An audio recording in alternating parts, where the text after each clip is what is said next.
Hello সবাইকে, welcome to our new vlog. আজ ছুটির দিন একটু বেরিয়েছি। এদিকে আকাশে মেঘ জমতে আরম্ভ করেছে, হালকা হালকা বৃষ্টিও হচ্ছে। তো তারপরেই আমরা বেরিয়ে পড়েছি। অ্যাকচুয়ালি বাজার করতে গিয়েছিলাম, তারপরে আমরা বললাম তাহলে ঘোরাটাও হয়ে যাবে আর বাজার করা হয়ে যাবে। প্রথমেই চলে গিয়েছিলাম ফুচকার দোকানে, সেখান থেকে ফুচকা খেয়ে বাজার করে চলে আসবো ভেবেছিলাম, সেটা ভেবেই গিয়েছিলাম। তারপরে গরম গরম মক্কা কিনে চলে আসি বাড়িতে।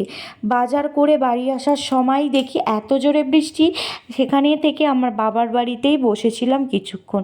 দেরি হচ্ছে দেখে এখানে আমি সবজিগুলো কুটে নিয়েছি। তারপরেই বাড়ি চলে এসে একদিকে গাজর একদিকে বিনস কড়াই বসিয়ে দিয়েছি, আর ম্যারিনেট করা চিকেনগুলো যে ছিল সেগুলোই পকোড়ার মতো ভেজে নিচ্ছি, যেহেতু আজকে চিলি চিকেন হবে।